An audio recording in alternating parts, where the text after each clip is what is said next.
Hi there, this is Dave with Tesla Tech, and I'm going to go over how to find what the wavelength of this string is in this app. So this is the screen that you're going to see when you go to this app. This is the way it's going to look. All we're going to do here to start with is turn the dampening down to 0, and then we're going to go over here and put a through window. We go over here and put it on oscillate. Everything else we're just going to leave where it defaults to for right now. Over here we're going to select oscillate, and it's just going to start. What I want to do is I want to pause this plunger here and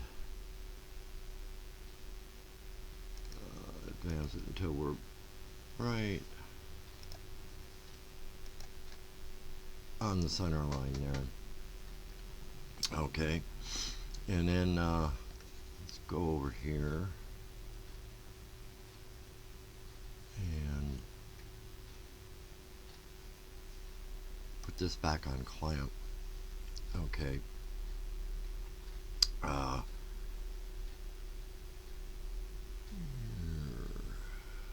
Yeah, that's right. Okay, so we've got this is the first harmonic is half a wavelength. Second harmonic is 1 full length wavelength. Third harmonic is 1.5 wavelengths. We've got about 1 3/4, 1 3/4 wavelengths on there on the string.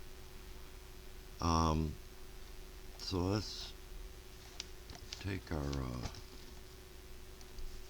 calculator here, and we're gonna see it defaulted to 1.5 hertz. So we're going to take 1.5 hertz, and we're going to divide that by 1.5, and actually it was just a little over 3/4. So let's go with 1.8, and I did say divide, didn't I? Yeah, okay. And we come out with 0.83333 to infinity, I guess. So 0.83 is what it says the wavelength of the string is. Okay. So to test that, we're going to go over here and put this on 0.83, the frequency.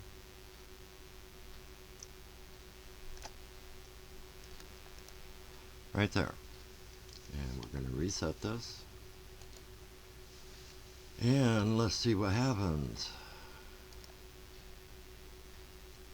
Put that on slow. I guess it's alright. And it reflected there and started a standing wave now. And that is 1 wavelength. Okay. 1 wavelength on this app is 0.83 hertz. Now I noticed in one of the other explanation videos for this app, they use the timer and figured out time and all that. I think it's the easiest way is just to take the frequency and divide by whatever wavelength you've got on the screen, and you've got the wavelength of this app. Let's see what happens here. We'll put it on fast and let it go a little bit longer. Okay. Another one was they weren't sure why this wasn't always staying on a fixed point for a node, and these are the antinodes. Let me just show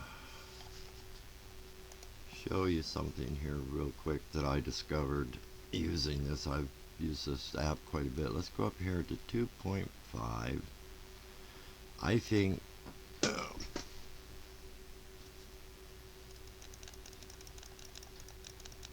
2.5 Okay, I think this is where they set this app up at for the wavelength of a string, because for it to come out to 0.833333 to infinity, it's kind of an odd length for the string.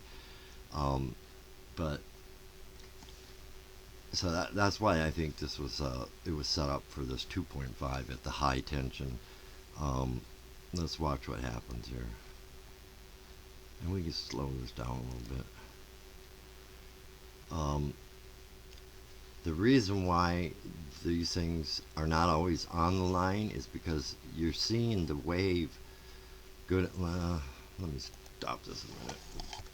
Crank this amplitude down a little bit. It's a little bit much. We'll go to 0.5. That'll help. Okay, let's start this up again. What you're seeing is, I guess I do have to slow it down to show this. The wave reflecting back, okay? It's reflecting back this way now. Now it's coming back this way, and that's where you see these bounce off. Now it's going to lock on, and that's going to lock on, and that's going to lock on, that's going to lock on, and that's going to lock on. Now it's going to bounce off because the wave's reflecting back towards the C-clamp. So when those aren't locked on there, it doesn't mean that it's not a node. I don't know if that's just with the way this app works, but it does make for showing some interesting things, because when you're going fast enough, you can actually see this wave just kind of come down here and hit the C-clamp and bounce back, and come back and bounce back. Each time it's adding to the amplitude, because that energy is stored on this standing wave.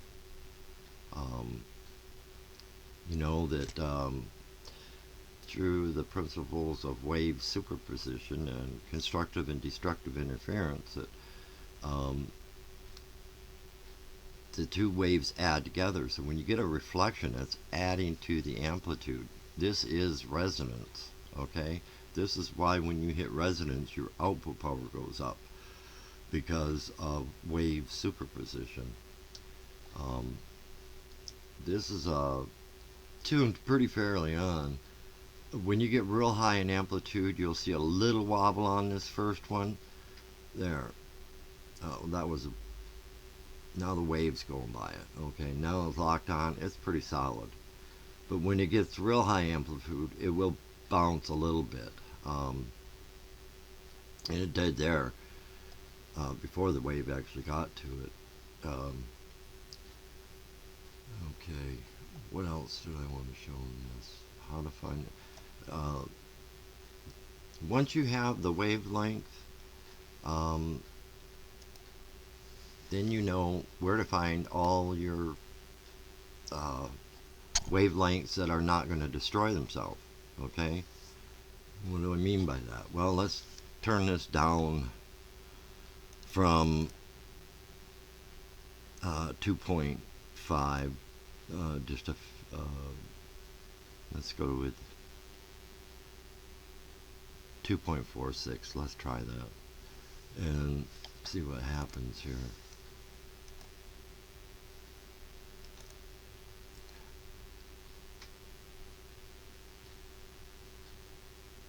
And some of these, I noticed they had the amplitude way down real low.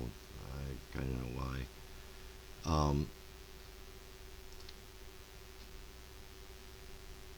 Yeah, see, that didn't grow, didn't keep going. It's going to end up destroying itself right there, and then it'll start working back up again. That's not a standing wave, because it's not, the impedance is off. Now we can measure that impedance by the wobble on here, not when the wave is going by, but when it's supposed to be locked on. We can determine what the impedance is by measuring the wobble on this first node with the amplitude, and that'll tell you what the impedance is. But now that we know that 2.5 here was tuned pretty good for this length of string to be able to have, let's slow this down. I think it is 3 wavelengths on this string, which is the 6th harmonic. Right, and go until that hits the top there. Okay, so we've got the 1st harmonic, 2nd harmonic, 3rd harmonic, 4th harmonic, 5th harmonic, 6th harmonic. We have the 6th harmonic. This is 3 complete wavelengths on the string. Something else I wanted to demonstrate here. Let's put it on a loose end because we're going to make it reflect at 3 1/4 wavelengths and see what happens. This is how Tesla would have set up the standing wave around the Earth. He wouldn't have drove it with the fundamental frequency of the Earth, which is 7.83, I think, hertz. He wouldn't have drove the standing wave on the Earth at the fundamental. What he would have done was, what he was doing was setting up so there would be different nodes and antinodes across the Earth. So he would have used a higher frequency than 7.83 or whatever the resonant frequency of the Earth is. This is going to show us that. So it said it was 0.83 was one wavelength. So 0.42 or 41 will be a half a wavelength, and 0.21 will be a quarter wavelength. So let's add a quarter of a wavelength to this. Let's take it up to 7.1. Right there. And now we have a loose end because we're reflecting it at a quarter wavelength, not at a full wavelength. Let's watch what happens.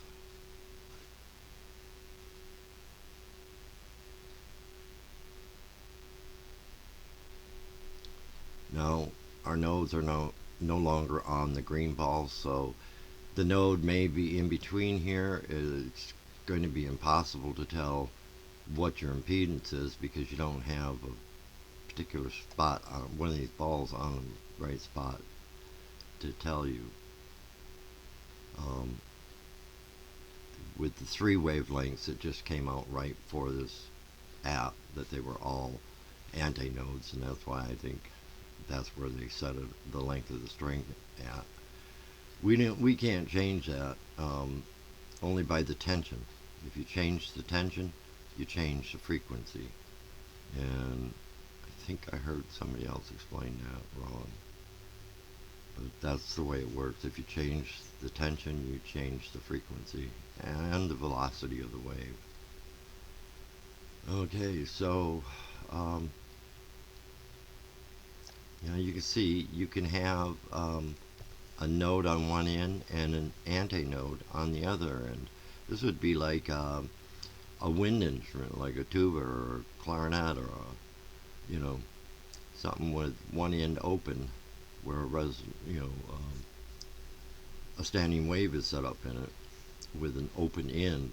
That would be not like a piano or guitar string. They're always got fixed ends, so you can't do quarter wavelengths.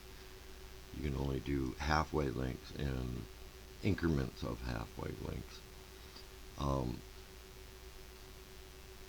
So this is more like what Tesla would have set up around the globe, is a standing wave with a number of nodes and antinodes.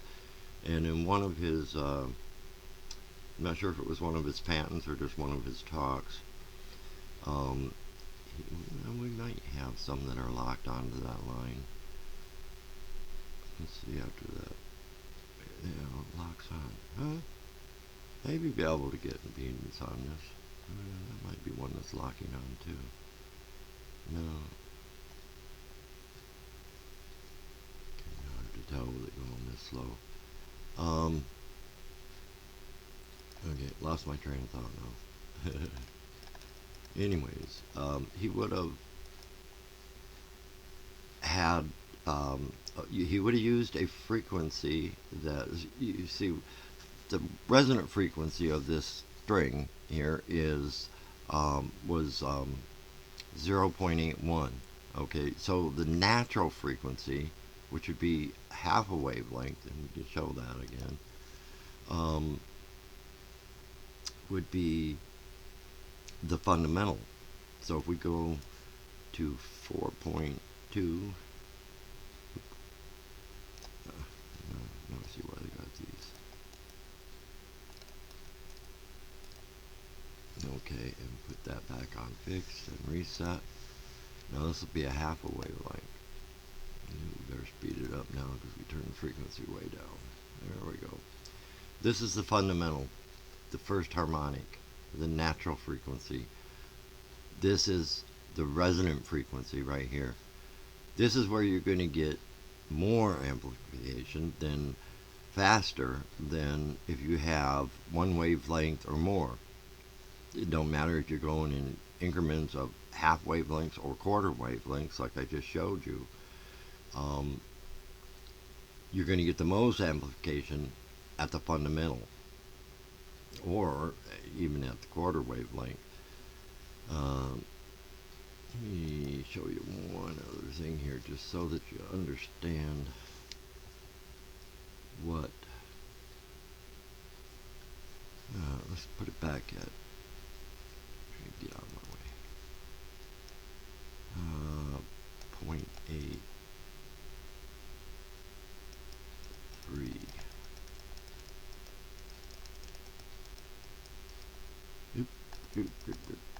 Okay, one too far. Alright. 0.83. Let's reset this. Let's slow it down again. So I do want to show you something here. Okay, right there. This is one wavelength. Okay. When I use, I set my calibration lines, and notice nobody else explained this. Why I set it sometimes at the top and sometimes at the bottom is because when I'm using more than a half a wavelength, we're going to see both this side and this side. But when I'm using a half a wavelength or a quarter of a wavelength, we're only going to see this section here. So I can't have my calibration lines at the top because one cycle is going to end here with this little handle on the plunger over here and that right on the center line. So that's the reason why. And let's let me explain one more thing here. Let's take this up to 0.6. Okay, now to set that calibration line, what I would do is bring this plunger so that it is all the way to the bottom, right there. And you'd want to set that right in the center, I guess. Sometimes I set it at the top, sometimes at the center. Now, let's do one more. You can use these other things for calibration lines too. Not heard anybody else explain these calibration lines or these markers like this. Okay, 1.2. So let's let it go around one more time. And we're going to stop it here at the bottom again. Alright, right there. And so now if we turn on the rulers, we can actually grab this thing here. And let's set it. Let me get this one out of the way, I guess. Let's set it right to the center of that. Okay, so now we've got 0, the center line. We've got 0.6 and 1.2 on the calibration line. See, 1.2, we just set this one, last one, we set this one at 6. Okay, now let's, yeah, see, so when it's one wavelength, you can use the calibration lines down here, or you can have them set up here, because you're going to see this side, you're going to see both sides of the wave of one wavelength. But when you're looking at a half a wavelength, you're not going to see this. And so when you want to go one cycle, it's going to be here.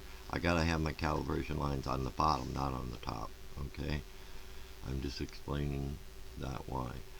Okay, so now if we take and turn this down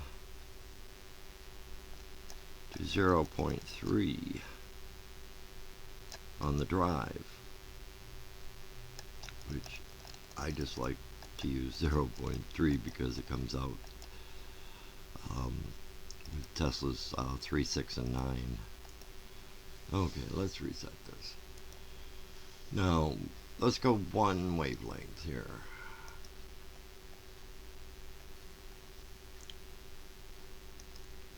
Alright.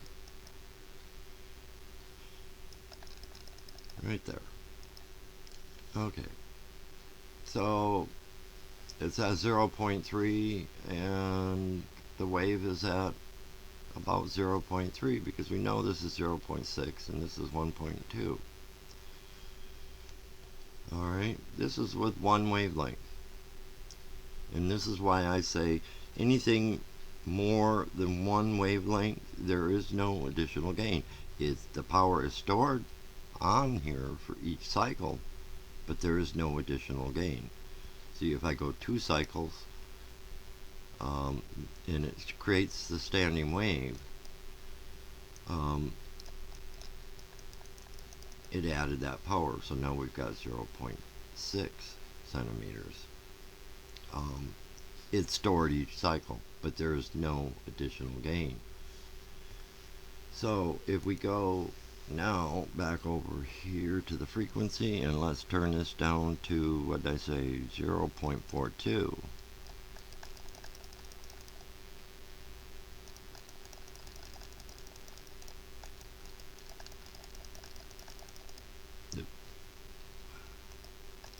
Okay, and now we're going to let this run one cycle.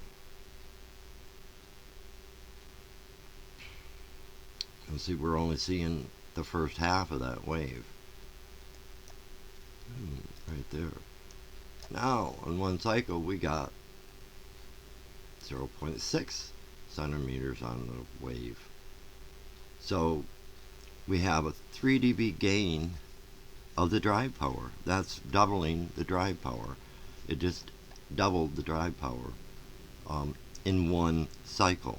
And that's why you're getting the gain that you didn't get with one wavelength or however many more harmonics you add onto it. You're still it's gonna store each cycle, but there's not going to be any additional gain. The only place you get additional gain is at a half a wavelength and a quarter wavelength. So now let's take this down to quarter wavelength, which was 0.21 if you remember. Okay, set that at 2.1. Reset. Okay, now we're going to go one cycle again. Let's put this on fast because it's really too slow. Oop, I forgot. Let's reset this. For a quarter wavelength, we have to make it a loose end. Remember that. Okay, one cycle here.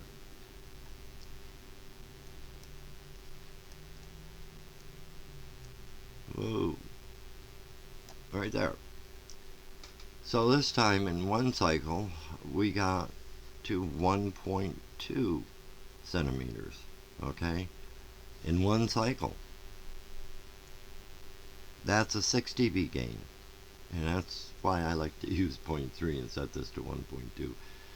Okay, it had, we were driving it with, let's call it 3 watts. You could call this watts, or you could call it volts. Let's call it 3 volts, okay? You're driving it with 3 volts, and in one cycle, you get 1.2 volts stored on the standing wave. But the drive is at 0.3, so if we take 0.3 out of that,